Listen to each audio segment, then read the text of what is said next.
A paz do Senhor Jesus para todos.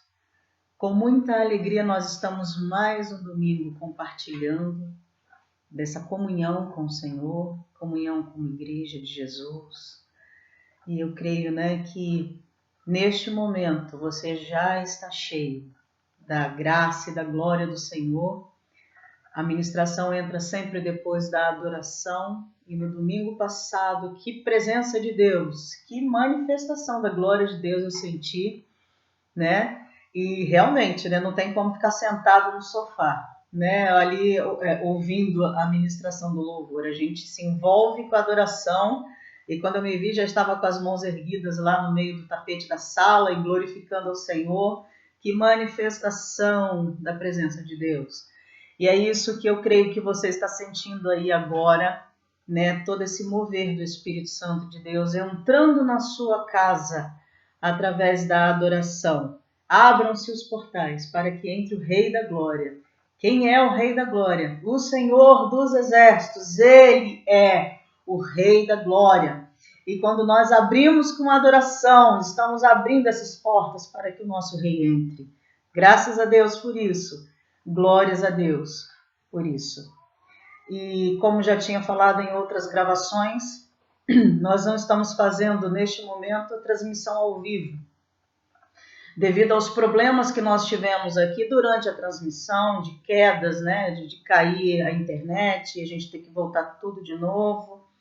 Então estava um pouco mais difícil fazer a transmissão ao vivo. Então, para que pudéssemos ver em toda a íntegra, e no momento do culto mesmo, que se segue depois do louvor, nós já estamos no mesmo espírito e podemos acessar aí a ministração da palavra sem essas intercorrências, sem esses problemas de queda de internet. Às vezes os irmãos também têm as suas dificuldades de estar conectado, junto no mesmo momento. Então, pelo menos a ministração já estando gravada, todos têm acesso, E a gente pode dar continuidade ao culto ao Senhor quando adoramos, quando temos a oportunidade de orar juntos e também receber da palavra do nosso Deus. E é o que nós vamos fazer agora. Eu convido você neste momento para que possamos orar juntos. Em nome de Jesus. Amém? Feche os seus olhos junto com a sua família, ou aonde você estiver, aí na sua cozinha, no seu quarto, ou quem sabe você está até num momentinho aí, no seu trabalho que você parou um pouquinho, ou aí dentro do seu carro. Eu não sei onde você está agora, mas pare neste momento, para que possamos juntos falar com o nosso Deus. Amém? Vamos orar?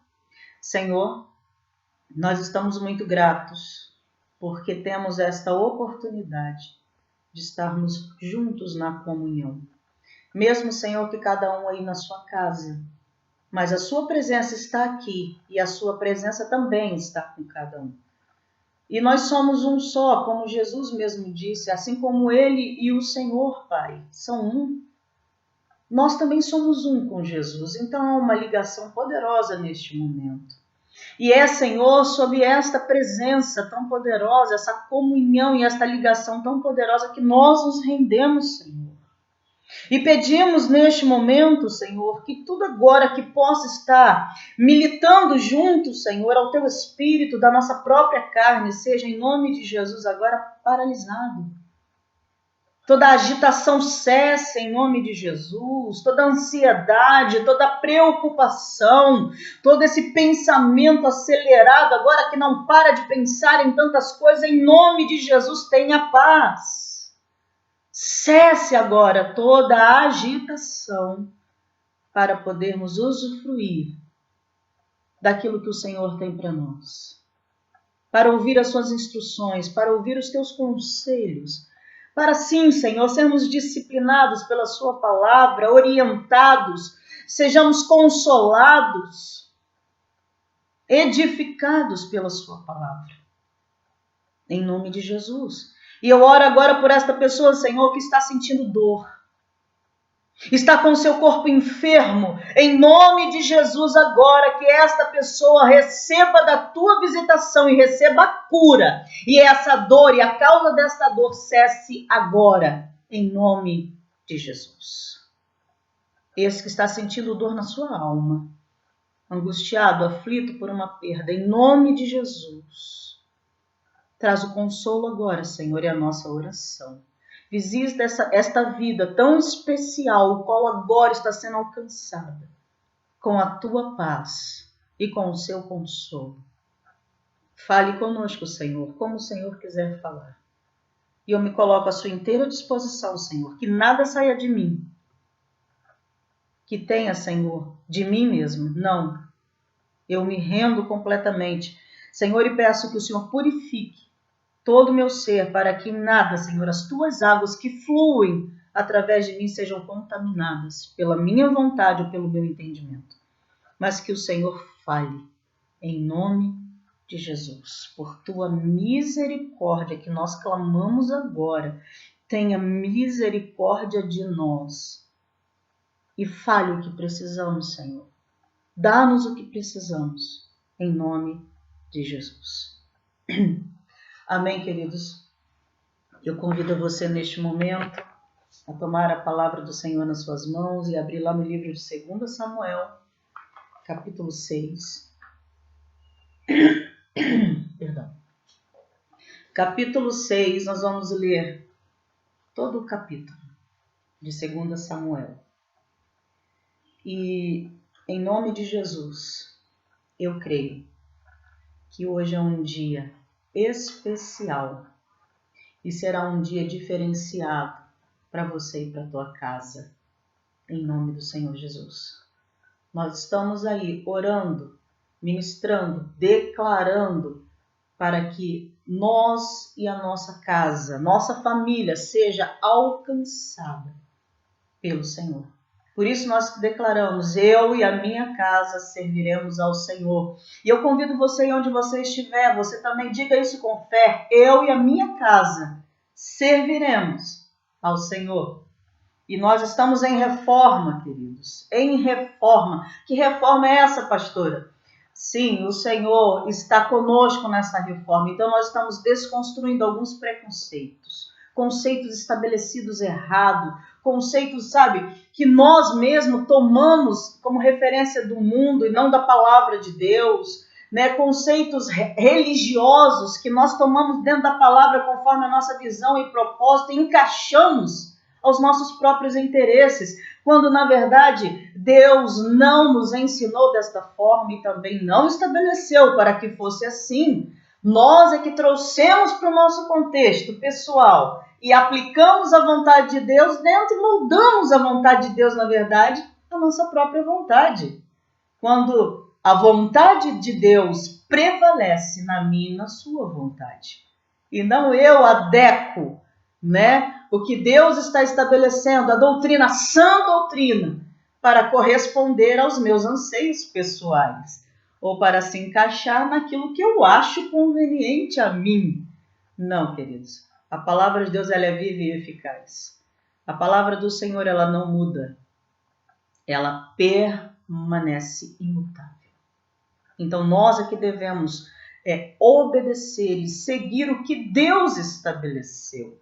E não o que nós achamos que devemos fazer hoje, com a palavra de Deus e com o que ela nos ensina. Amém? É uma grande responsabilidade que nós temos quando declaramos, eu e a minha casa serviremos ao Senhor. Então eu sempre estou me colocando eu. Então eu observo a palavra do Senhor. Eu declaro essa palavra, eu vivo nesta palavra. E nesta palavra eu oro e tenho autoridade para declarar que eu, e não somente eu, mas a minha família também, nós serviremos, seguiremos ao Senhor. Amém? E já abriram aí a palavra em 2 Samuel, lá no capítulo 6, e o tema de hoje, que nós vamos ministrar e aprender um pouco mais da palavra de Deus e vamos ajustando, reformando aí o nosso entendimento e com certeza também toda a nossa família, a maneira como agimos, como falamos, vai refletir neles. Não é que maravilha? Né? Então, nós vamos ler este capítulo e o tema é o que fazer quando ele vem. Tem até um louvor, né, do André Aquino, que eu gosto muito de cantar este louvor, e eu realmente fico pensando o que fazer quando ele vem. E ele vem. Né? Vamos ler então 2 Samuel, capítulo 6, diz assim: mais uma vez Davi reuniu os melhores soldados de Israel, num total de 30.000 homens. Conduziu-os até a cidade de Balá, em Judá, com o objetivo de pegar a arca da aliança, sobre a qual se invoca o nome de Deus, Yahvé, Senhor dos Exércitos, que se assenta no seu trono entre os querubins. Colocaram a arca de Deus em um carro de bois construído especialmente para essa missão e atiraram da residência de Abinadab, que ficava sobre a colina. Uzá e Aiô, filhos de Abinadab, conduziam o carro novo. E eles partiram dirigindo-o com a arca de Deus, desde a casa de Abinadab, que estava sobre a colina. Aiô caminhava diante da arca. Davi e toda a casa de Israel se alegravam perante o Senhor com todo tipo de instrumentos feitos de pinho, como também harpas, saltérios, tamboris, pandeiros e símbolos. Quando chegaram à eira do campo de descascar cereais, que pertencia a Nacon, os bois tropeçaram. Então Uzá estendeu a mão e segurou a arca da aliança. Imediatamente a ira do Senhor se acendeu contra Uzá, e Deus feriu por seu erro. E Uzá morreu ali mesmo, junto à arca de Deus. Davi irritou-se, porque o Senhor irrompera em ira contra Uzá. Por isso aquele lugar passou a se chamar Péretes Uzá, castigo de Uzá, até o dia de hoje. Nesse dia, Davi teve grande medo de Yahvé e questionou: como poderá vir a arca de Yahvé para ficar em minha casa? Por esse motivo, ele desistiu de levar a arca do Senhor direto para a cidade de Davi. Em vez disso, levou-a para a casa de Obed-edom de Gate. A arca do Senhor permaneceu na casa dele por 3 meses. Preste atenção. Ficou na casa de Obed-edom por 3 meses. Olha aí. Então, informaram ao rei Davi: o Senhor tem abençoado grandemente a família de Obed-edom e tudo o que ele possui por causa da arca de Deus. Então, Davi promoveu grande festa, foi até a casa de Obed-edom e ordenou que transportassem a arca de Deus para a cidade de Davi. Assim que os carregadores da arca de Yahvé deram os primeiros 6 passos, ele já havia sacrificado um boi e um novilho gordo ao Senhor. Davi, vestindo o éfode, colete sacerdotal de linho, seguiu dançando com todas as suas forças na presença do Senhor. Assim Davi e todo o povo de Israel subiam, trazendo a arca do Senhor, com brados de alegria e ao som jubiloso das trombetas. Entretanto, aconteceu que, entrando a arca do Senhor na cidade de Davi, a filha de Saul, Mical, contemplava tudo de uma janela. E ao observar o rei Davi dançando e celebrando diante do Senhor, ela sentiu por ele um profundo desprezo. Eles trouxeram a arca do Senhor e a depositaram na tenda que Davi lhe havia preparado. E Davi ofereceu a Yahvé holocaustos, que são os sacrifícios queimados e ofertas de paz e comunhão. Assim que Davi terminou de oferecer os holocaustos e sacrifícios de paz e comunhão, abençoou o povo em nome de Yahvé, o Senhor dos Exércitos. Em seguida, distribuiu a todo o povo e a multidão toda que se reunia em Israel, homens e mulheres, a cada pessoa um pedaço de pão, naco de carne, pouco de vinho e um bolo de uvas passas. Em seguida, despediu-se do povo e cada um foi para a sua casa. Então Davi retornou para a sua casa a fim de abençoar também a sua família. Mas Mical, filha de Saul, saiu ao seu encontro e lhe censurou, exclamando: Que bela atitude teve o grande homem de Israel neste dia. O rei de Israel mais parecia um desavergonhado, tirando o manto real e ficando apenas com a túnica de linho em frente das escravas de seus servos, como um homem vulgar. Contudo, Davi ponderou e respondeu a Mical: foi na presença do Senhor que eu dancei. Foi de júbilo e louvor que celebrei a Yahvé, que me escolheu em lugar de seu pai ou de qualquer outro de seus descendentes, quando me instituiu monarca sobre o povo de Yahvé, sobre todo Israel. Ora, diante do Senhor continuarei a celebrar e me alegrar. E muito mais ainda exporei as minhas fragilidades e me humilharei aos meus próprios olhos. No entanto, serei honrado por todas essas servas de quem tu falas. E até o dia da sua morte, Mical, filha de Saul, nunca gerou um único filho. Queridos, lendo essa palavra, mais uma vez, não tem como a palavra do Senhor não nos impactar, não nos confrontar, não nos tirar de uma posição comodista, até mesmo acerca daquilo que pensamos ser a presença de Deus. Que coisa extraordinária. Mas para falarmos desta situação, aqui o ponto central aqui, de toda essa ministração está na casa de Obed-Edom, Está lá nesta casa de Obed-Edom. E a primeira coisa que eu me perguntei, será que Obed-Edom, quando se levantou naquela manhã, quando naquele dia ele imaginou que o rei de Israel iria bater na sua porta e iria pedir que ele ficasse encarecidamente com aquela encomenda tão preciosa? E para a surpresa de Obed-Edom, não era nada mais e nada menos do que a arca da presença de Deus. Então alguém bateu na sua porta para pedir, por favor, fique com a presença de Deus na sua casa. É interessante, não é, irmãos? Não é, meus amigos que estão aí nos assistindo? É muito interessante. Primeiro, para que nós possamos entender a grandiosidade dessa visita, nós precisamos entender o propósito da Arca da Presença. Desde quando o povo foi liberto por Deus do Egito, o Senhor passou a Moisés, estabelecendo a Moisés que ele queria estar no meio do povo.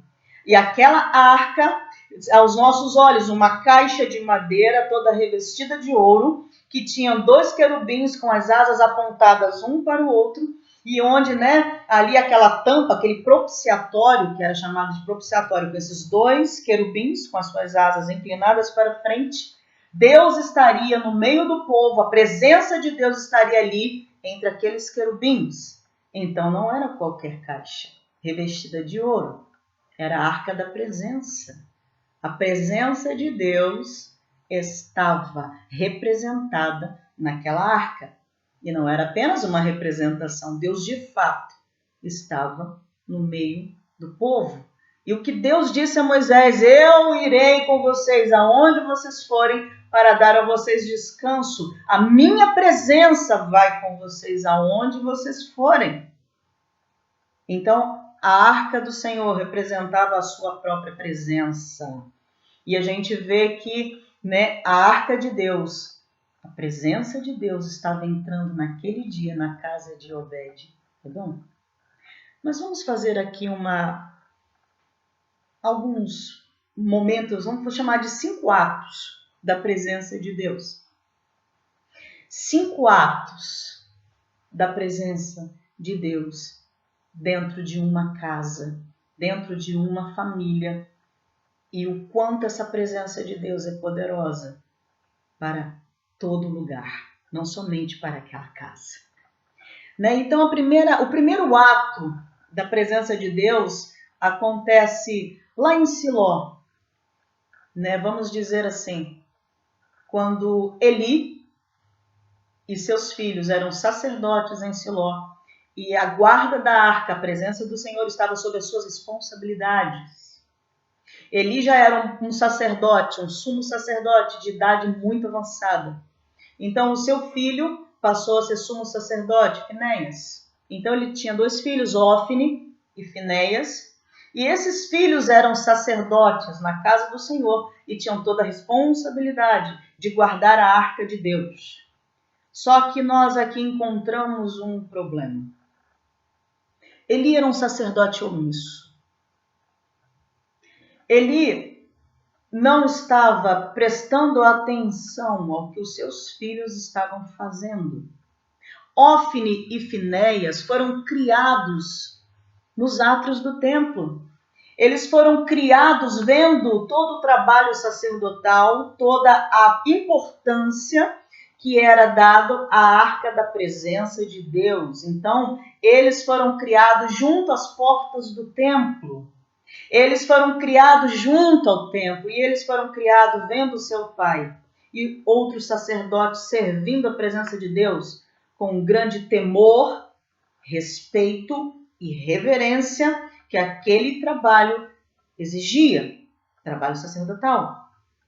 E como eles eram filhos de Eli, então eles seriam a sucessão de Eli dentro desse trabalho sacerdotal. Só que aqui nós encontramos um problema.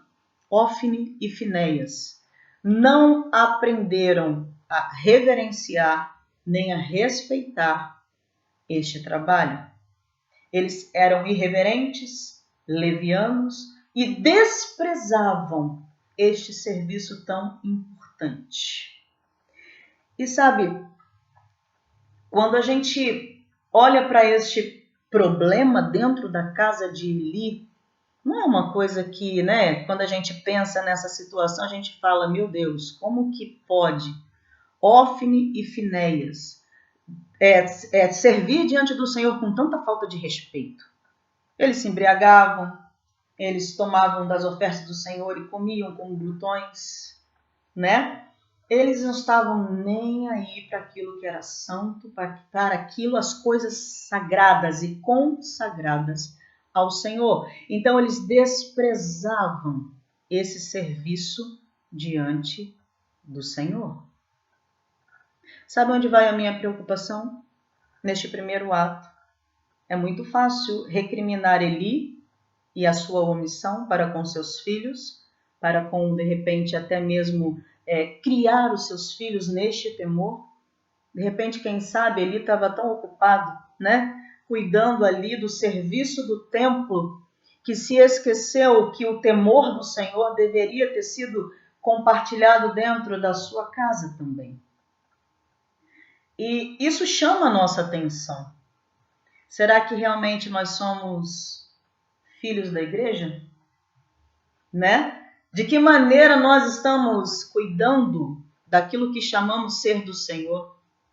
Será que na igreja nós exercemos o nosso serviço sacerdotal? Você vai lá e faz todo o seu serviço diante do Senhor, se apresenta diante do Senhor, mas quando você volta para casa,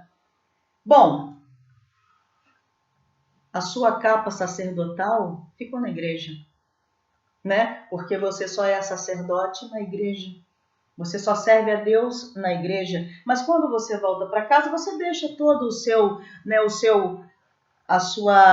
uniforme, a sua aparência sacerdotal, fica na igreja.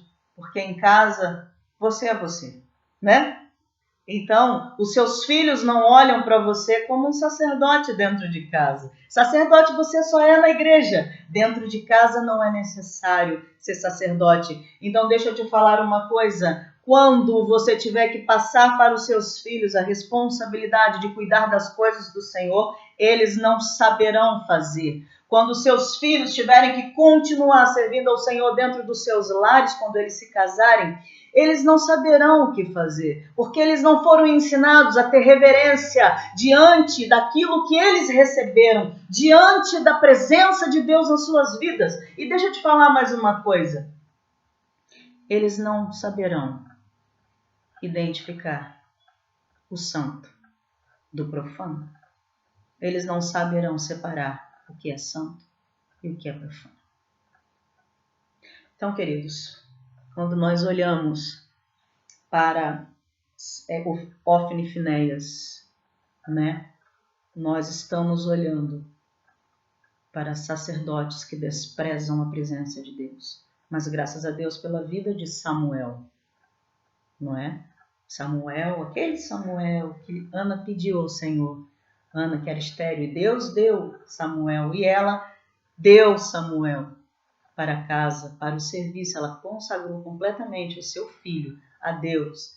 Então Samuel se tornou um sacerdote que honra, teme ao Senhor. Uma geração de Samuel é o que nós oramos e pedimos para que Deus levante, né? E a gente vê, né, lá em 1 Samuel 2,26, quando fala que o jovem Samuel crescia em estatura e no favor do Senhor e dos homens. Então, nós acreditamos que Samuel veio quebrar, né, toda aquela né, irreverência, toda aquela profanação, todo aquele desprezo pelas coisas santas do Senhor, pela presença do Senhor, trazendo a honra e a glória a Deus diante da sua presença.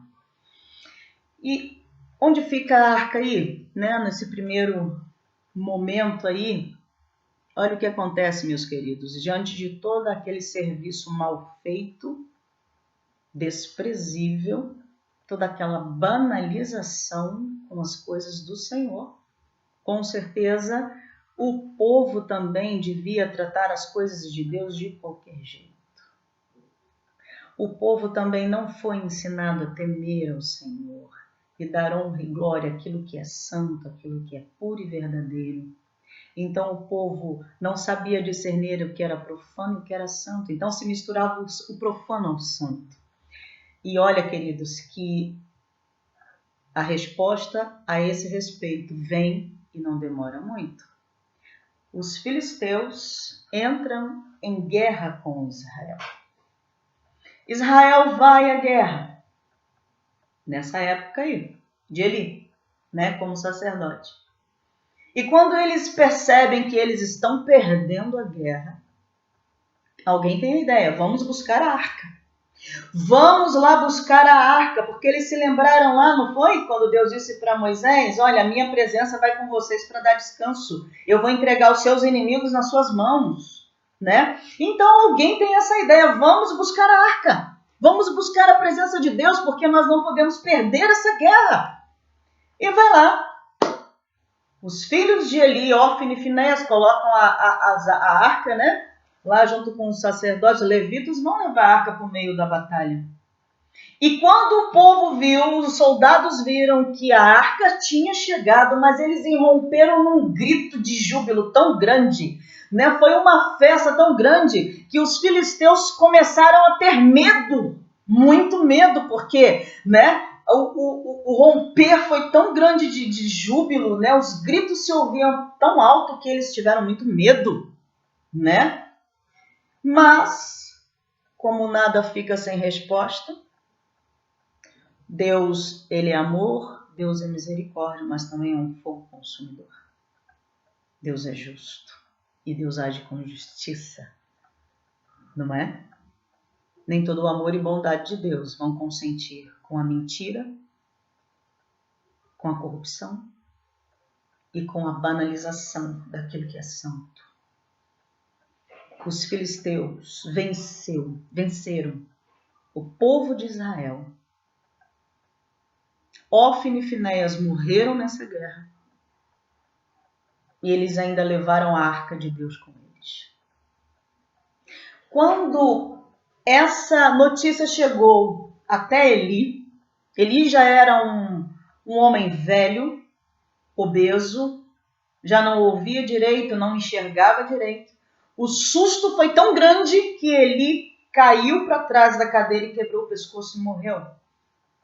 A esposa de Finéias, que estava grávida, estava para ter o bebê naqueles dias, quando ouviu que o seu sogro havia morrido, que o seu marido havia morrido e que a arca do Senhor foi levada pelos filisteus, naquele susto, naquela situação ali que ela estava já gestante, ela então sentiu as dores de parto e deu à luz a sua criança.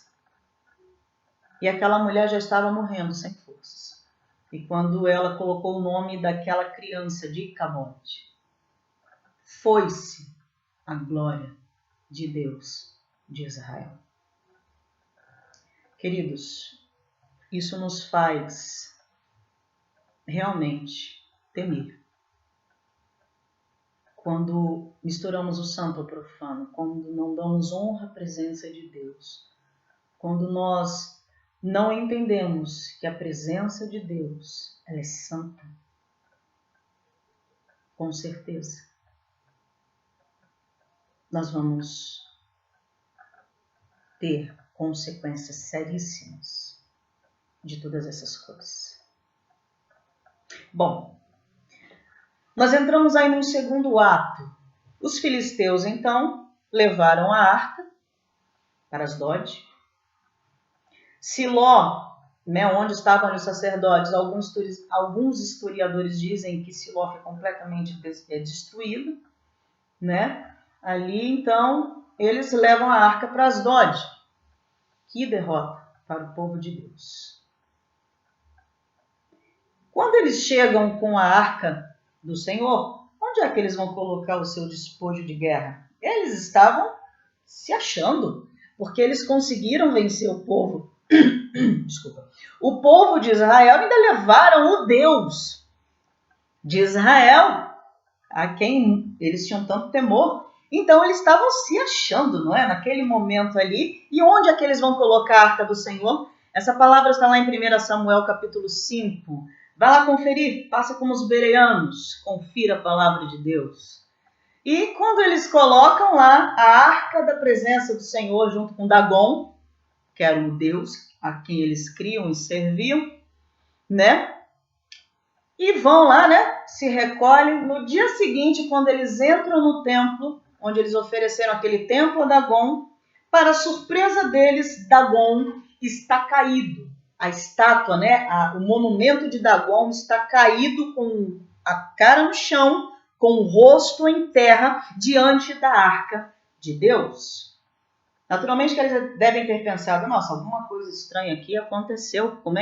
Será que ventou aqui dentro e derrubou a estátua de Dagon? Como isso pode acontecer? Então eles vão lá e levantam novamente, a estátua de Dagon.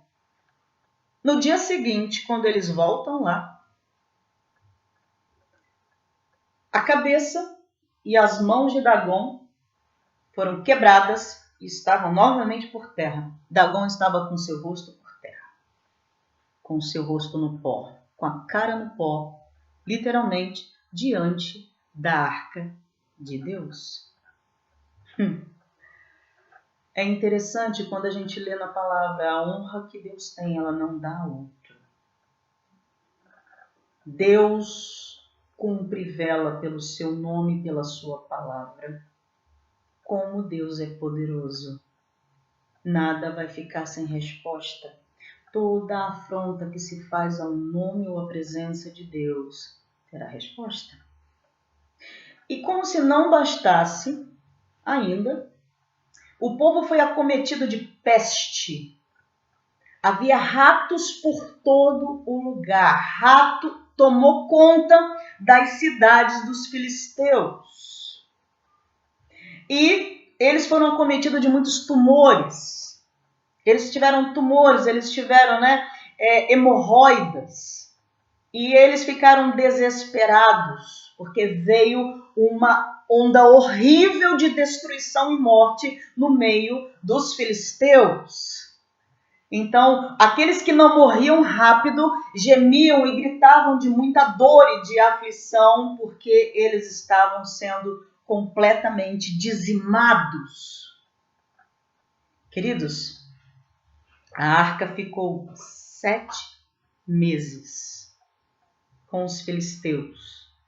E quando eles não aguentavam mais em Asdod, aí eles pegaram a arca e iam mandar a arca para Ecrom, E quando eles em Ecrom descobriram que a arca estava sendo mandada, estava mandando para lá o negócio, A gente não vai ficar com essa arca aqui não, porque está destruindo tudo. Esse Deus não é brincadeira, E para que Dagon e para que todos nós não sejamos destruídos aqui, estão mandando para ir, viu? Está mandando para ir. Quando eles souberam lá em Ecrom que a arca estava indo para lá, peraí, vamos parar por aí mesmo. Não precisa de mandar para cá, porque a gente também não quer ser dizimado por esse Deus, não. Não, de forma nenhuma. Aí o que eles fazem? Chamaram seus magos, seus adivinhadores, os seus sacerdotes, foram perguntar, escuta aqui, como é que a gente faz para devolver essa arca para Israel? Como é que a gente faz para aplacar a ira desse Deus?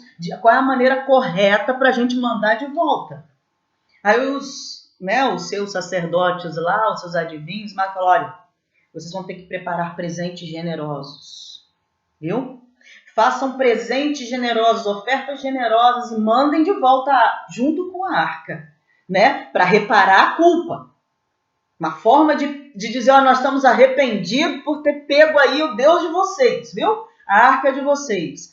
Então eles são orientados a fazerem 5 tumores de ouro e 5 ratos de ouro.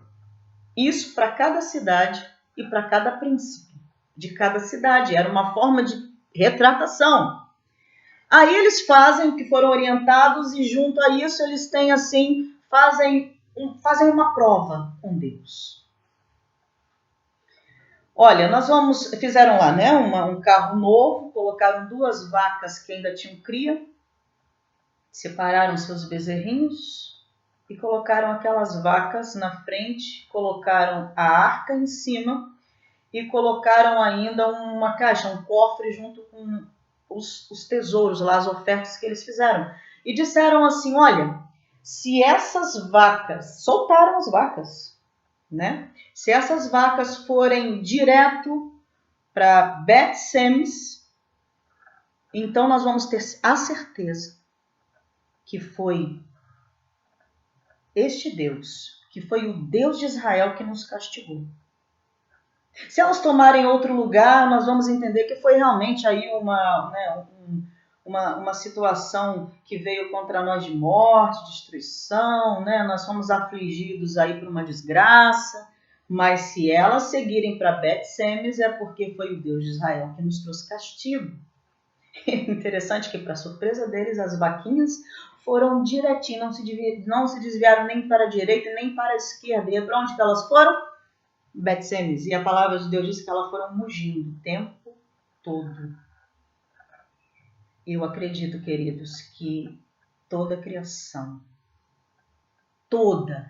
criação honra e teme ao Deus Todo-Poderoso. Toda a criação, menos o homem, que ainda, reluta, se contrapõe ao poder de Deus. E elas foram direitinho para lá. E eles foram lá, foram até a divisa de Bet-Semes e viram tudo o que estava acontecendo. E a arca ficou ali durante 7 meses e trouxe destruição e pavor para os filisteus. Falando, do terceiro ato agora.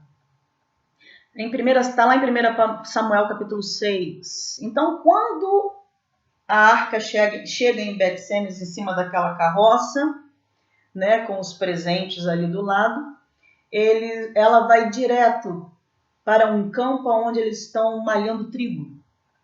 E quando o povo avista aquela carroça vinda dos filisteus com a arca de Deus em cima, eles irrompem num grande júbilo, eles se alegram tanto com a presença de Deus de volta para Israel, que eles chamam os sacerdotes, e os sacerdotes vêm e tiram a arca lá de cima, descem a arca, e a alegria é muito grande, porque a presença de Deus voltou para Israel.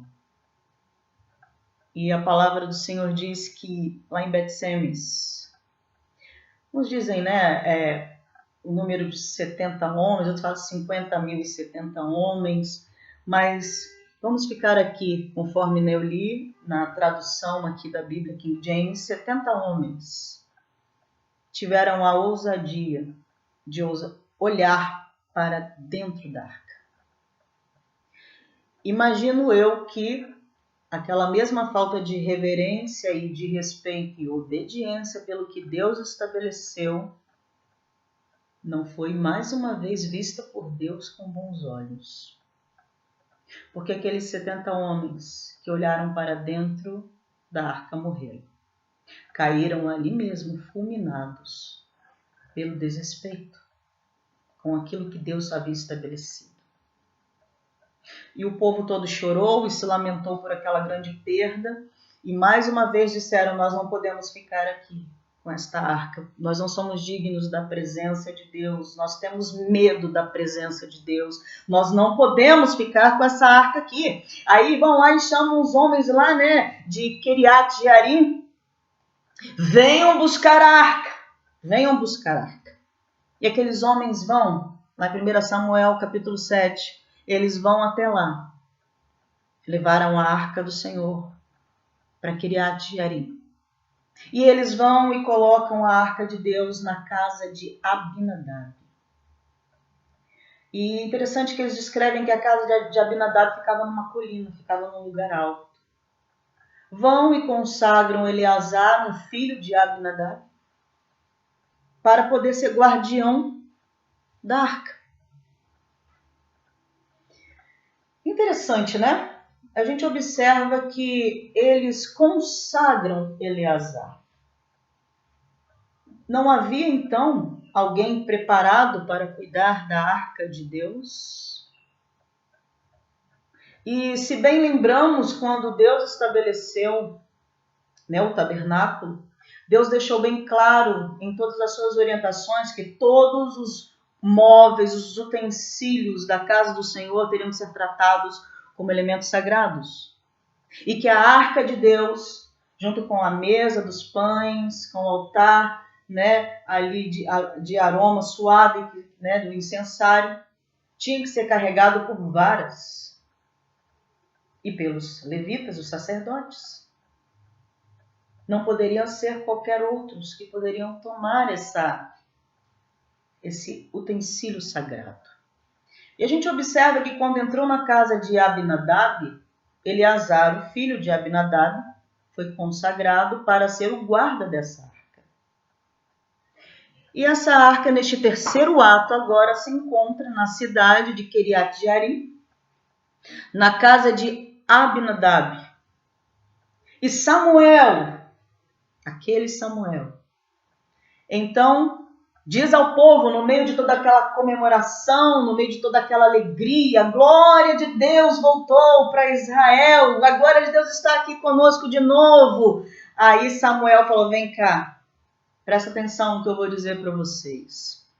A glória de Deus traz com ela bênção, traz com ela maldição.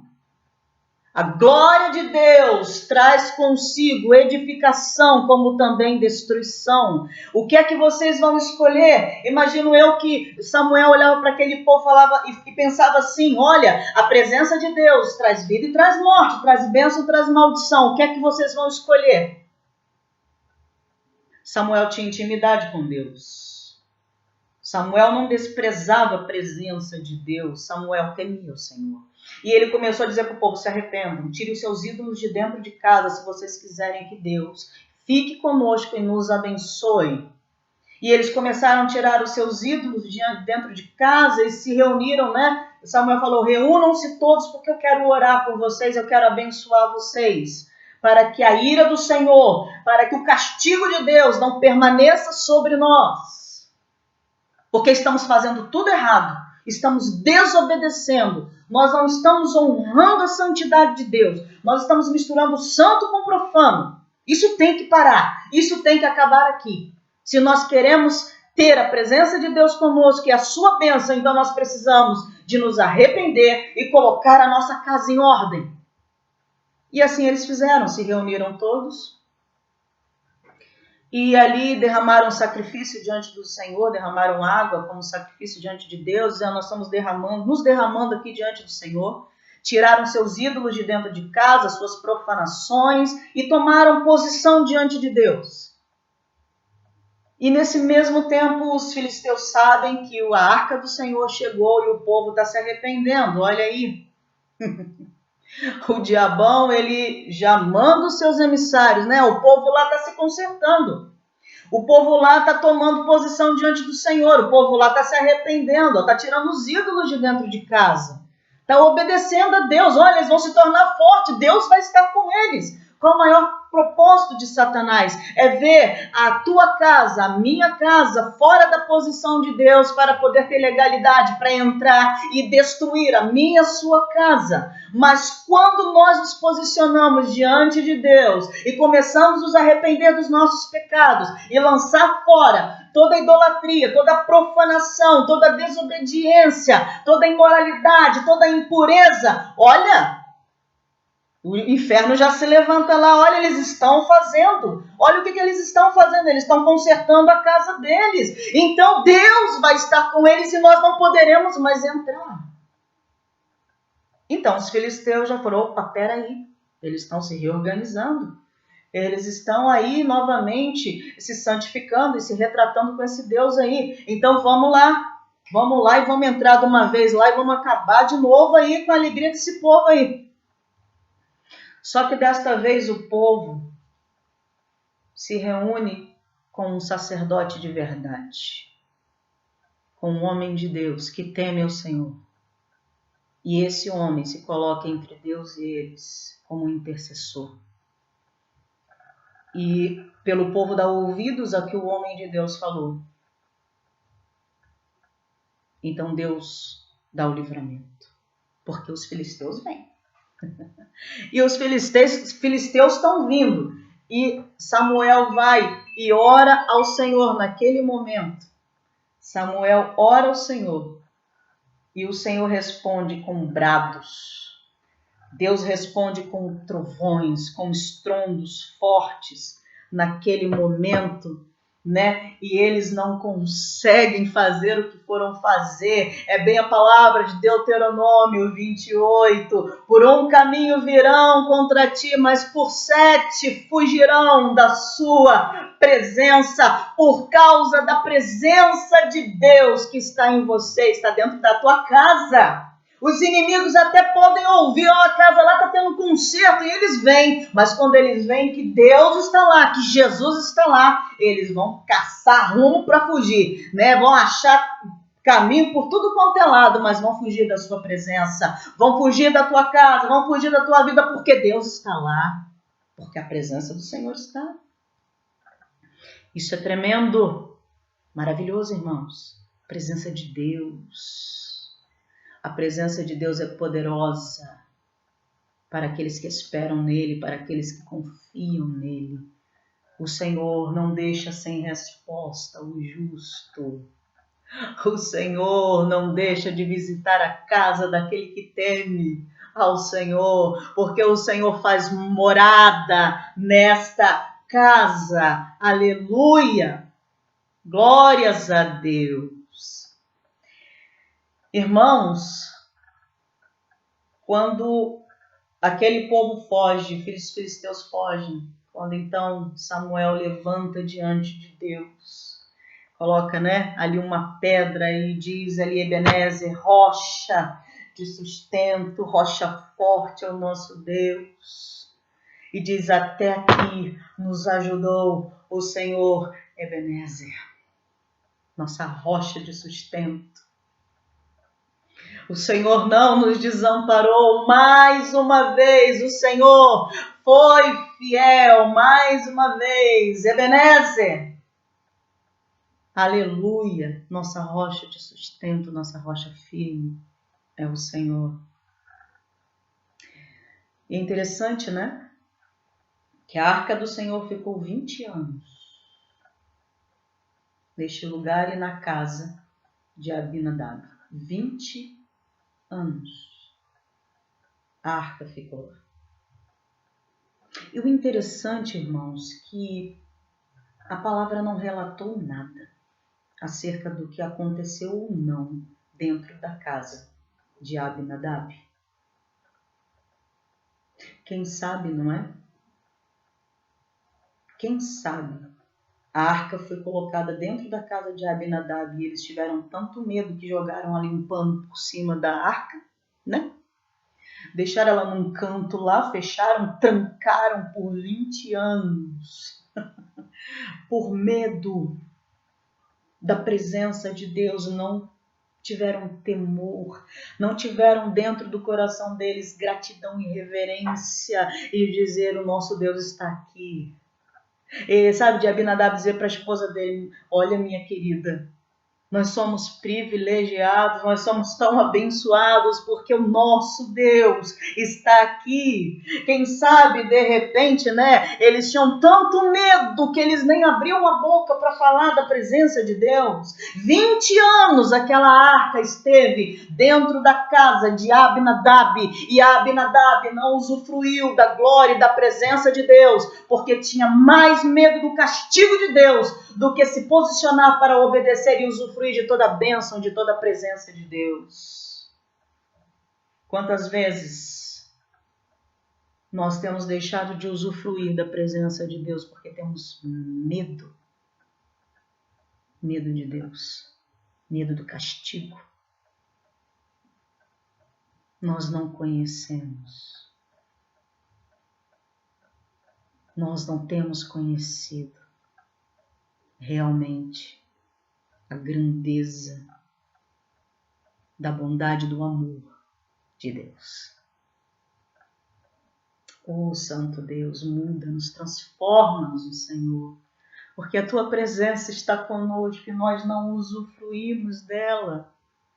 E 20 anos se passaram e eles não usufruíram da presença de Deus dentro daquela casa. Quem sabe, né? Quantas vezes até esqueceram, porque ela ficou trancada, escondida dentro de algum lugar, que a presença de Deus estava lá e agiram como pessoas que estavam tocando as suas vidas normais, né? Quem sabe ali, né? Confusão dentro de casa, desacordos entre a esposa e o esposo e os filhos ali, né? Muitas das vezes mentindo, enganando os pais, porque eles não se atentaram que Deus está perto. E nada se ouviu falar da casa de Abinadab.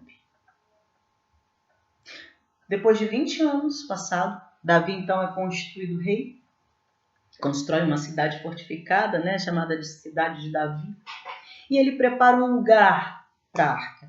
Então Davi diz: vamos buscar a arca do Senhor. Vamos lá buscar a arca de Deus para cá. Eu quero trazer a presença de Deus para minha casa. Eu estou muito contente por tudo que Deus fez, por tudo que Deus faz. E quem é o Senhor? Então, a arca do Senhor não vai ficar mais lá em Kiriat Jearim, na casa de Abinadab, onde ninguém mais falou do assunto. Não, eu vou trazer a arca do Senhor para minha casa. Eu quero a presença de Deus na minha casa. Quero a bênção de Deus na minha casa. Opa! Vamos buscar. Grande festa. Festejando, né? Fizeram banquetes. Hoje é dia de buscar a arca do Senhor. Então vamos lá. Aí o que Davi faz? O que ele sabe fazer melhor. Na visão de Davi, o melhor que ele tinha, né, era o que ele trazia consigo, né, nos seus lauréis, homem de guerra, homem valente, né, homem que Deus tinha entregue os inimigos nas mãos, um homem famoso, devia ser muito corajoso e tudo mais. Então ele estava ali naquele momento, né, dentro daquela ideia dele, né, de que honrava a Deus com as suas guerras e com as suas lutas, que ele coloca quem para ir buscar a arca? Seus soldados, o seu exército. Vamos fazer um grande... Sabe quando faz aquelas... Me fugiu o nome agora, quando as paradas, né, militares, que é tão bonito, né? No dia de 7 de setembro vai lá o pessoal para a rua. É tão bonito isso. Imagino eu que ele deve ter feito um negócio estrondoso com seu exército. Porque ele tinha grande orgulho daqueles homens que eram guerreiros de Deus, né? Estavam ali, né, prontos para ir buscar a arca. Que maravilha!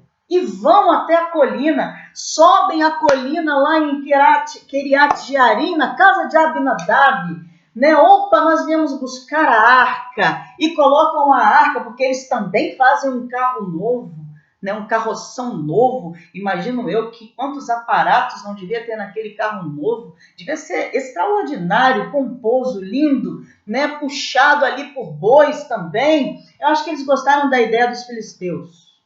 Acho que Davi se inspirou na ideia dos filisteus, né? E vamos lá e tal, pega a arca, põe a arca em cima e vamos embora, vai, né? Os filhos de Abinadab, Uzá e Aiô, né? Vão lá e vai Aiô na frente do carro, e toda aquela festa, aquela celebração, aquela parada militar lá abençoada e tudo mais, e desce a colina, e vamos que vamos. Mas que interessante, irmãos, que quando chega lá na eira de Nacon, o boi tropeça. E eu fiquei pensando, que interessante, quer dizer que o boi desce a colina da casa de Abinadab e não tropeça, não balança o carro, mas quando chega na eira, e você sabe o que é uma eira? É um lugar plano, muitas vezes até de chão batido, onde ali se fazia a separação, né, dos cereais, né, onde eles colocavam, né, malhavam, né, o trigo. Era um lugar, um terreno plano onde havia separação dos cereais e outras coisas mais, do sal quando estava perto, né, do mar, da marina. Então era um terreno plano, de chão batido, que era para o trabalho. E interessante que quando chega nesse terreno plano é que os bois tropeçam. Olha, vou dizer uma coisa para você.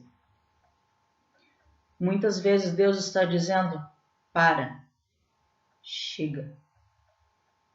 Quando tropeçamos, quando as coisas daqui a pouco começam a dar tudo errado, parecia que estava indo tudo tão perfeito, e daqui a pouco o negócio empacou, não vai mais. É uma forma do Senhor dizer, para, chega. Eu não te pedi isso. Não foi isso que eu estabeleci. Não é isso que o meu espírito se agrada. Eu não quero esse tipo de sacrifício. Eu quero apenas que observe e obedeça o que eu disse, o que eu estabeleci. É somente isso que eu estou pedindo. Eu não estou pedindo nada mirabolante. Eu não estou pedindo nada além das suas forças. Eu estou pedindo apenas que observe o que eu digo e obedeça da forma como eu falei. Porque as palavras do Senhor são palavras de vida, e vida que trazem abundância. E é interessante que quando aquele boi tropeça, Uzá vai e coloca suas mãos na arca para que a arca não caia, porque a arca estava caindo. E para a surpresa de todos que estavam naquela grande comitiva de festa, inclusive de Davi, Uzá cai fulminado, morto, por ter colocado suas mãos na arca. Interessante que quando eu estava lendo essa história, a primeira pessoa que eu pensei, onde está Eleazar? Cadê o Eleazar? Não foi ele que foi consagrado para ser o guardião? Mas é onde vem a nossa maior reflexão. Quando Deus diz, eu não quero sacrifícios, eu quero que se obedeça. Quando Deus deu a arca e todos os outros utensílios, lembrem-se mais uma vez qual foi a orientação do Senhor? Coloquem 4 argolas, 2 de cada lado. Façam varas de ouro e carreguem os utensílios pelas varas. Deus não disse para carregar a arca e colocar a arca em carro de boi.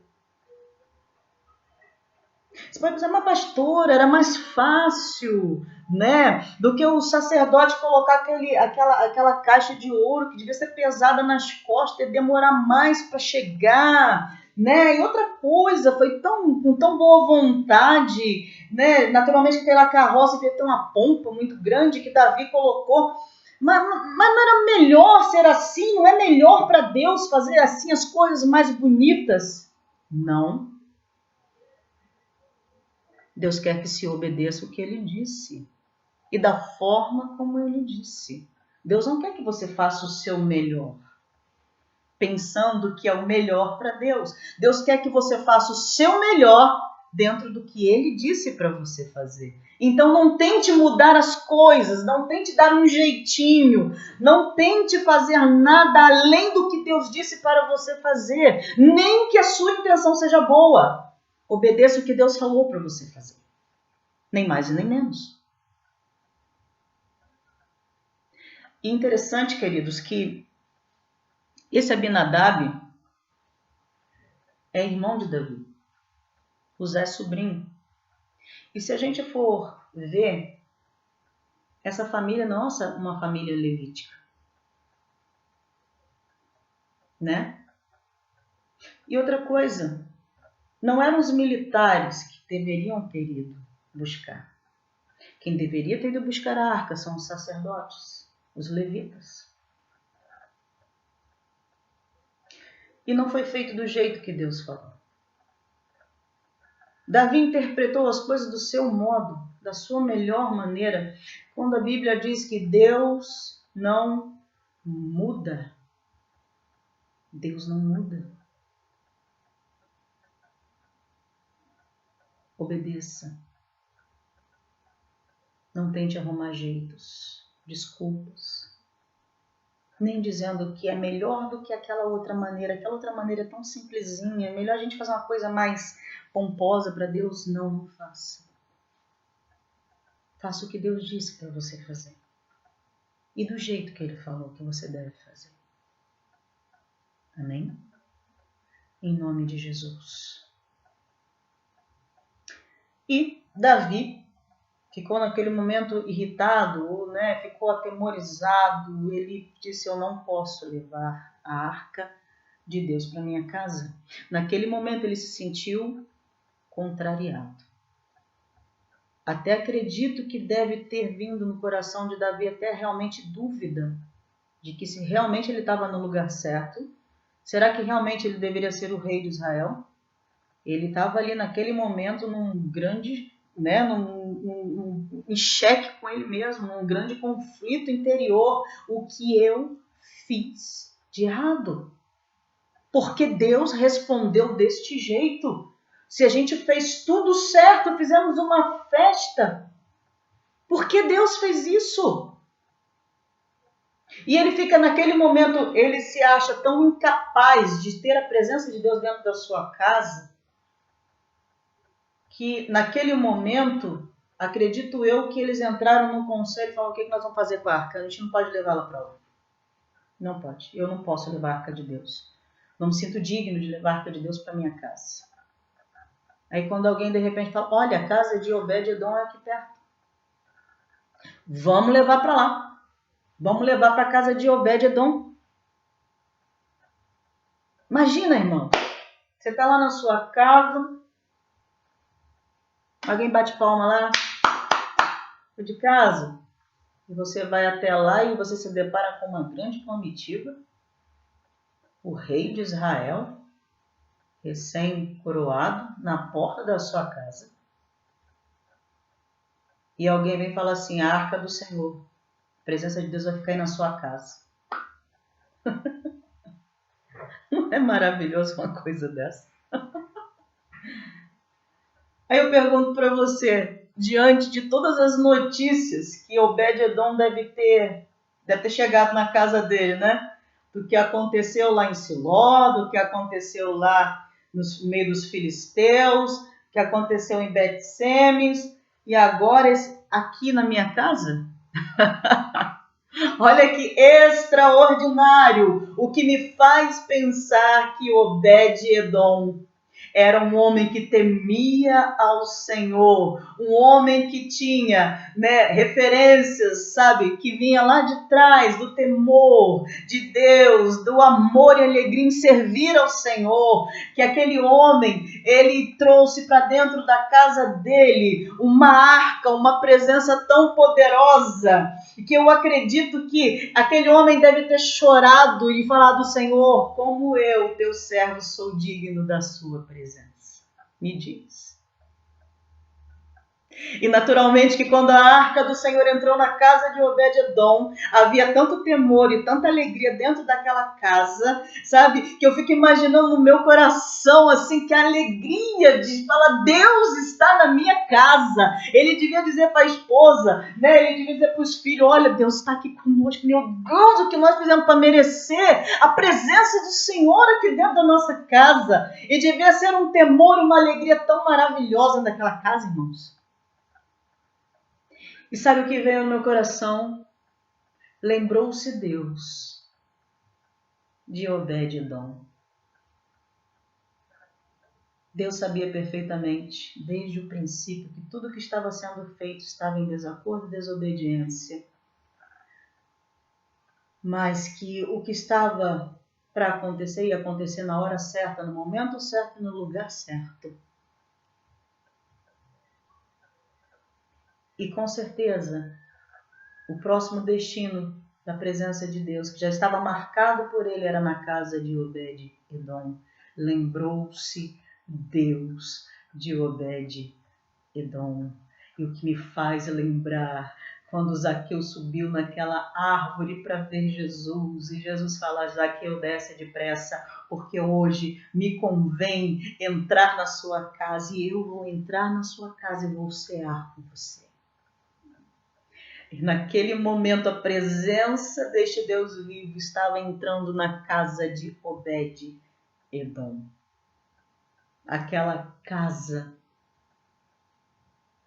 estava preparada para receber a presença, porque eles deviam estar orando e clamando, Senhor, lembra-te de nós. Senhor, lembra-te de mim. Senhor, lembra-te da minha casa. Senhor, lembra-te. E para a surpresa de Obed-edom, naquele dia, aprove o Senhor entrar na sua casa. E a palavra do Senhor diz, bem contrário aos 20 anos da casa de Abinadab, que em 3 meses o Senhor abençoou a família de Obed-edom e abençoou tudo dentro da sua casa. E essa notícia chegou lá para Davi.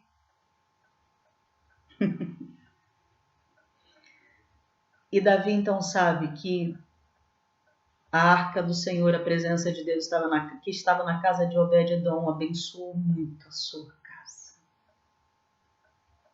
Davi aprendeu a lição. Davi entendeu que as coisas não são do jeito que pensamos. Às vezes nós nos tornamos arrogantes quando achamos que Deus fala conosco, Deus nos dá visões, Deus nos dá sonhos, Deus está sempre conosco, então nós ficamos tão folgados, né? E tão filhinhos de papai que a gente acha que pode fazer o que quiser, que papai vai gostar. Oi! Cuidado.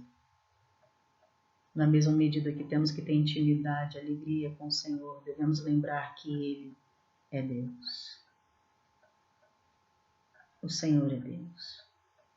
Me lembro que em um dos tempos da minha vida, logo no início, quando nós estávamos começando a igreja, e já tínhamos algum tempo de missão a meio, eu estava me sentindo tão mal com algumas coisas que estavam acontecendo dentro da minha casa. E eu orava em todo o tempo, pedindo, Senhor, muda, transforma, Senhor. Aqui dentro da minha casa as coisas não estão bem, Senhor. Como que eu posso servir ao Senhor desse jeito? E lamúria, sabe? Lamentações diante de Deus. Ai, Senhor, eu não me sinto digna. Senhor, eu não posso. E tal. E eu lembro que em uma das reuniões que nós tivemos da missão AMEI, que nós sempre estávamos reunindo, nos prostrando diante do Senhor e buscando a sua face, eu disse para Deus, enquanto o Senhor não mudar aqui dentro da minha casa essa circunstância que me causa tanta vergonha e tira as minhas forças, eu não vou fazer mais nada. Eu entreguei a minha função diante do Senhor, o meu chamado diante de Deus, para o Senhor, está aqui o meu chamado. Enquanto o Senhor não fizer, eu não posso fazer mais nada. Deixa eu falar uma coisa para você. A partir daquele dia, eu pensei que ia tirar um peso das costas, mas pelo contrário. Aí que eu me senti pesada. Aí que eu me senti sozinha. Foi aí que as coisas pioraram. Eu entrei num desespero tão grande, mas tão grande, porque eu praticamente dispensei a graça. Fiz tipo como se fosse, fiz um negócio com Deus. Faz aqui que eu faço aí pro Senhor. Que arrogância. Falta de conhecimento. Falta de honra ao poder de Deus. E eu lembro que quando cheguei num ponto de um grande desespero, que eu me prostrei em outra reunião que estávamos juntos, e eu falei com Deus. Falei, Senhor, o que está acontecendo? E o Senhor disse ao meu espírito, fortemente, me trate como Deus e não como homem. Naquele momento eu entendi o que o Senhor falou comigo, me arrependi. Me prostrei diante do Senhor em grande arrependimento e falei, Senhor, perdoa-me. Porque em todo o tempo o Senhor estava comigo e eu não reconhecia sua presença. E me encurvei diante dos meus problemas, das minhas lutas. E não dei ao Senhor a honra que o Senhor merece, porque todas as tuas obras o Senhor faz por nós, faz por mim. Como que eu pude dizer eu não posso fazer?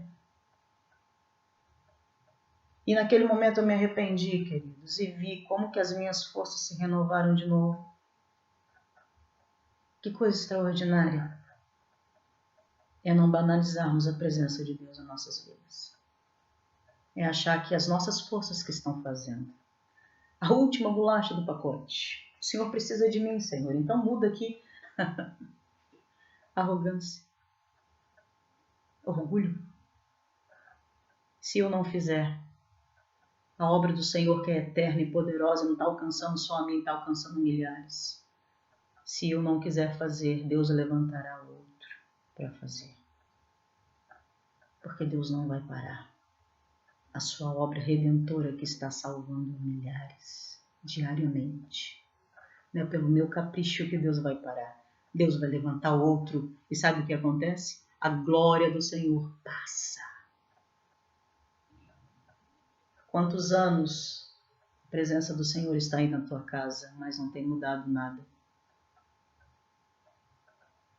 Você tem falado, sou crente há 20 anos e não estou vendo nada mudar. Talvez é porque a arca da presença esteja dentro de algum quarto escuro com um pano coberto. Não tenha medo da presença. Se alegre na presença. 3 meses foram suficientes para a vida de Obed-Edom ser transformada, e não somente a dele, mas de toda a sua casa. Que maravilha! Está faltando intimidade, está faltando honra, está faltando temor, está faltando gratidão. É olhar a arca de Deus no lugar, sabe? Colocar a arca de Deus, colocar a presença de Deus no lugar mais destacado e honrado da sua casa. Sabe? Até me perguntam onde é o lugar mais destacado da sua casa. Será que é a sua televisão de 50 polegadas? Sei lá, acho que é assim que falam. É o lugar mais destacado da sua casa? Onde você coloca bem no centro?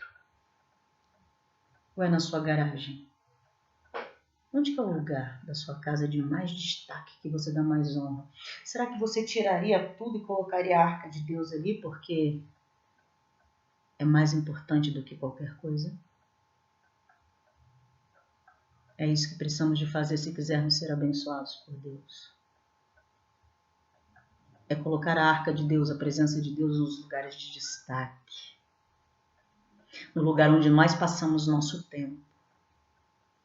Aí veremos a nossa casa abençoada. E todas as áreas. Porque enquanto nós misturarmos o santo com o profano, não vai acontecer nada. Enquanto nós misturarmos o santo com o profano, a destruição virá. E Deus não livrará. Quer mudança na tua casa? Coloque a arca do Senhor no lugar de destaque. Amém? E no 5º ato, Davi, então, quando sabe que a casa de Obed-Edom está sendo abençoada, ele vai lá e então diz, vamos buscar a arca. Deus está abençoando. Vamos buscar a arca. Então agora ele prepara os sacerdotes. Quem vai tocar as trombetas são os sacerdotes. Quem vai buscar a arca agora são os sacerdotes, com a vara, né, nas costas, carregando a glória de Deus em si mesmos, né? Agora vocês vão carregar a glória de Deus em vocês, não é em carros feitos por mãos de homens. É em você, é em mim que Deus quer transportar a sua glória, não é em outras coisas, outras circunstâncias. Não são os holofotes. Deus quer transportar a glória de Deus em mim. E assim eles fizeram, né? Quando deram 6 passos, Davi estava sacrificando ao Senhor, estava se humilhando diante do Senhor e reconhecendo quem é Deus. E a Bíblia diz que ele saiu dançando, tirou a sua veste de rei, colocou uma veste de sacerdote. Sacerdote é o que serve, é o que carrega a glória em si mesmo. É esse aí que é o sacerdote, é o que pergunta para o Senhor: Deus, o que eu vou fazer? Senhor, se tu não me disseres nada, Senhor, eu nada poderei fazer. É aquele que mantém as suas mãos limpas, o seu coração puro para carregar a presença de Deus. É aquele que busca a face do Senhor continuamente, não tem medo do seu Deus. Pelo contrário, tem amor e grande respeito. Davi então se veste sacerdote, dança na presença de Deus, se alegra na presença, porque agora ele está em obediência, ele se humilhou, ele se negou, né? Agora não são os valentes dele que vão na frente, agora são os valentes do Senhor, os sacerdotes, que matam as suas vidas todos os dias, crucificam a sua carne todos os dias, porque tem uma grande responsabilidade: carregar a arca do Senhor. Deixa eu te falar uma coisa, Deus nos chama de sacerdócio real. Se nós queremos carregar a presença de Deus e não sermos mortos, precisamos de crucificar a nossa carne todos os dias com Cristo e sermos santificados na sua palavra. Mas pastora, hoje ninguém morre como antigamente. Ah, não? Como é que está a sua vida? Tem vida nela? Está dançando de alegria na presença? Está contando bênçãos? Está vivendo pela fé? Está vivendo de milagre? Está vendo sobrenaturais de Deus acontecendo o tempo todo? Quando eu chamo de sobrenaturais, irmãos, não é ver um anjo descendo com a chave na mão, não, viu? É ver a tua fé em ação, desde as pequenas coisas até as maiores coisas, e ver Deus operar milagrosamente em situações que você não via solução. É ver nas pequenas coisas que Deus está presente, abençoando, abrindo portas, fazendo acontecer. É Deus nos fazendo levantar todas as manhãs, mesmo no meio de uma grande tribulação, e dizer que há esperança, porque o nosso Deus vive. São essas coisas. E eu creio em nome de Jesus que viver é estar nesta presença. Então, queridos, a gente vê aqui nesse quinto ato, quando a arca é levada para a casa de Davi, para Jerusalém, na casa de Davi, a grande festa que Davi faz, que eu acho interessante, que ele reúne todo o povo e dá comida para o povo. Dá pão, dá carne, dá vinho, dá bolo de passas. Abençoa aquele povo como um sacerdote, cheio da presença de Deus, e manda aquele povo para casa. Ele sabe, naquele momento ele está dividindo a glória de Deus com aquele povo e está dizendo: como autoridade, vão e abençoem as suas casas, sirvam ao Senhor com alegria, porque o nosso Deus está presente e o nosso Deus se alegra conosco. E depois ele despede o povo e vai para a casa dele como sacerdote, abençoar a sua família, vai abençoar a sua casa como um sacerdote cheio do Espírito Santo de Deus. Quem sabe você que está ouvindo agora essa ministração, eu oro em nome de Jesus agora que você saia agora, não sei onde você está, né? E vá com essa certeza, Deus está comigo e agora eu estou indo abençoar a minha casa. Estou indo declarar sobre a minha esposa a bênção do Senhor. Estou indo declarar sobre os meus filhos a bênção do Senhor. Estou declarando neste momento a bênção do Senhor sobre as minhas finanças. Eu estou declarando que o Senhor está em mim, que a bênção do Senhor está comigo. Aleluia.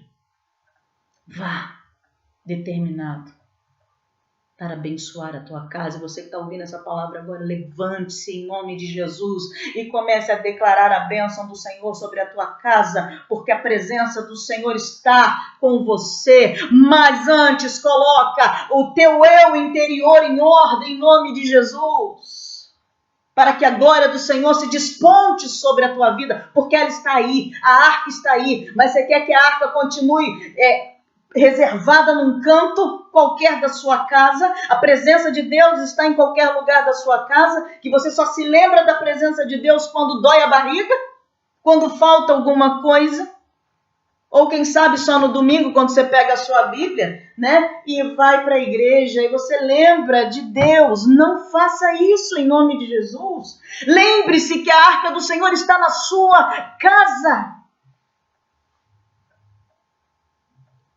Dê honra e glória ao Senhor. Amém? Em nome de Jesus. E a gente vê na palavra que, naquele momento, quando Davi volta para casa, Mical, que não estava na celebração, estava olhando da janela, o critica. Críticas haverão, queridos. Sempre vai haver uma Mical. Seja na tua vida homem, seja na tua vida mulher. Para criticar a tua maneira de servir a Deus, a tua devoção, a tua fidelidade. Permaneça firme, porque o teu negócio é com Deus. Amém? Honre o Senhor com toda a tua vida, como disse Davi. Se tiver que me humilhar, me humilharei mais ainda. Se tiver que expor as minhas fragilidades para honrar ao Senhor, assim eu farei, mas não deixarei de fazer. Não dê ouvidos, a bênção do Senhor é sobre ti, sobre a tua vida. Infelizmente, lamentavelmente, a esses que não honram a presença de Deus, a eles restam apenas esterilidade e escassez. Porque a Bíblia diz que todos os dias da vida de Mical ela não gerou, ela foi estéril. Traga a presença do Senhor para a tua vida. E hoje é um dia que, cumprido, né? Os 50 dias depois da Páscoa, da festa de Páscoa, nós estaríamos celebrando, né, a festa de Pentecostes. Mas nós estamos celebrando no nosso espírito a presença poderosa do nosso Deus. A sua arca está em nós. Quando na festa de Pentecostes se celebra, né, o recebimento da palavra, da Torá, e também o derramar do Espírito Santo que se deu no dia da festa de Pentecostes. Deus escolheu este dia, desta festa, para derramar do seu Espírito. E a promessa de Jesus estava sendo cumprida quando ele disse em João 14 que ele estaria indo, voltando ao Pai, mas deixava a promessa de que o Pai enviaria o seu Espírito e ele estaria conosco, não nos deixaria órfãos, estaria conosco todos os dias. E antes de Jesus subir para o céu, depois da sua ressurreição, ele diz aos seus discípulos: fiquem. Lá em Lucas 24, 49 diz, né? Eis que vos envio a promessa de meu Pai. Estava na hora. Fiquem na cidade, até que vocês sejam revestidos do alto. Atos capítulo 2, nós vemos isso se cumprindo. Quando todos estavam reunidos, orando ao Senhor, desce sobre eles o Espírito Santo de Deus. E eles ouvem como se fosse um vento impetuoso, som de soprar da boca de Deus sobre as suas vidas. E eles recebem o Espírito Santo de Deus e começam a falar em outras línguas, uma manifestação, uma evidência da presença de Deus, do dom do Espírito Santo. Que extraordinário. Aleluia. E naquele momento, depois quando Pedro toma a palavra de se cumprir o que disse o profeta Joel, que nos últimos dias o Espírito do Senhor seria derramado sobre os jovens, os velhos, e todos receberiam a presença e a glória de Deus, e todos que crescem seriam salvos. E nós estamos vivendo, queridos, esse tempo onde o Espírito do Senhor continua sendo derramado.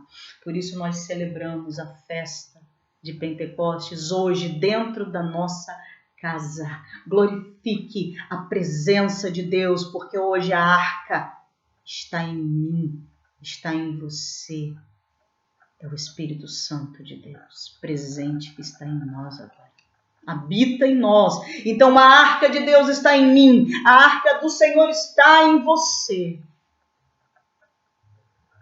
E o que nós vamos fazer agora? E o que fazer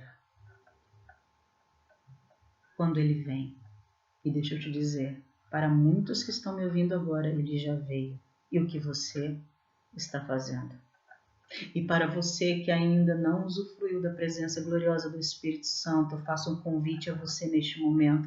Entregue a sua vida a Jesus. Confie a sua vida a Jesus. E permita que Ele seja o Senhor e o Salvador da sua vida. Lance para fora tudo aquilo que está te separando de Deus, sabe? Lance para fora os ídolos, lance para fora, sabe, a imoralidade, vai lançando para fora a mentira e convide agora para que Jesus seja a única verdade da tua vida. E a palavra do Senhor diz que a todos quanto receberam o Filho, deu-lhes o poder de serem feitos filhos de Deus também. Quem recebeu a Jesus é filho de Deus. E quem é filho de Deus tem do seu Espírito, porque o Espírito do Senhor vem habitar, porque você é de Deus. Então eu convido a você neste momento, entregue a sua vida a Jesus. Confie nele. Entregue toda a sua vida, todos os seus caminhos ao Senhor, confie nele e o mais ele fará. Que a presença do Senhor também esteja dentro de você.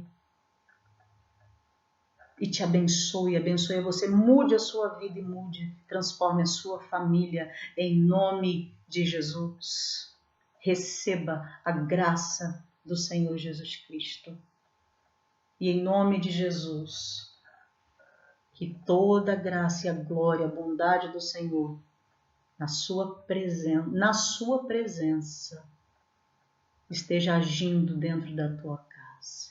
Mude a partir de hoje a forma como você tem tratado a presença de Deus, porque ela está aí. Amém? Em nome de Jesus. Que o Senhor possa te abençoar grandemente, abençoar a tua casa, a tua vida, porque o Senhor está nesses dias cuidando de nós. E nós estamos neste trimestre em reforma. São 3 meses. E eu creio que foram 3 meses suficiente para Deus abençoar a casa de Obed-Edom. E eu creio que nesses 3 meses também é suficiente para o Senhor transformar a sua vida e a sua casa, em nome de Jesus. Quero orar pela sua vida. Feche seus olhos, Senhor. Eu oro agora, Senhor, por esta casa, por esta família, Senhor, que tem a tua presença, mas não tem dado honra, não tem colocado a tua presença em lugar de destaque. Eu oro ao Senhor, a Deus, que todas as outras coisas que têm destaque nesta casa sejam removidas para que a tua arca tome um lugar, para que a tua presença esteja dentro desta casa, porque em nome de Jesus é certo que esta casa será muito abençoada pela sua presença. Senhor, eu oro por aqueles que ainda, Senhor, não entregaram as suas vidas ao Senhor. Eu oro para que eles confiem no poder da sua palavra e creiam e tomem, Senhor, a tua palavra e entreguem, Senhor, as suas vidas a Jesus, para que a tua presença, a partir de agora, também faça, Senhor, grandes milagres nas suas vidas e dentro das suas famílias também. Nós oramos pela salvação das famílias, Senhor, e sabemos que a salvação virá por se arrepender dos seus pecados, Senhor, e entregar as suas vidas a Jesus. E é por isso que eu oro neste momento, que haja um verdadeiro arrependimento e uma entrega sincera a Jesus de suas vidas. Eu oro pela salvação desta família. Eu oro, Senhor, neste momento pelo livramento desta família. Eu oro para que a tua presença entre dentro desta casa e permaneça trazendo cura, trazendo restauração, trazendo paz, trazendo vida para dentro desta casa, em nome de Jesus. E oro ao Senhor, ó Deus, para que o Senhor guarde a tua igreja, guarde o teu povo em santidade e não nos deixe misturar o profano com aquilo que é santo, mas que haja somente santidade em toda a nossa maneira de viver e o que tem, Senhor, dentro da nossa casa e na maneira como cuidamos, ó Deus, e ensinamos os nossos filhos e também nos relacionamentos conjugais. Que toda a casa, Senhor, dentro desta reforma, seja, Senhor, transformada pelo Senhor, em nome de Jesus. Eu oro. Amém. Amém, queridos? Que você tenha uma semana de bênção, uma semana de vitória, uma semana guardada aí pelo Senhor, né? E que o Senhor continue te direcionando e te guiando em todo o teu caminho. Em nome de Jesus, recebe a bênção apostólica e depois aí continue usufruindo de toda a graça e bênção do Senhor durante todos esses dias, durante toda essa semana. Que o amor de Deus, a graça do Senhor Jesus, a comunhão e a consolação do seu santo e doce Espírito seja contigo e seja com a tua casa hoje e sempre. Todos nós dizemos amém. Que Deus te abençoe. Fique na paz poderosa de Jesus.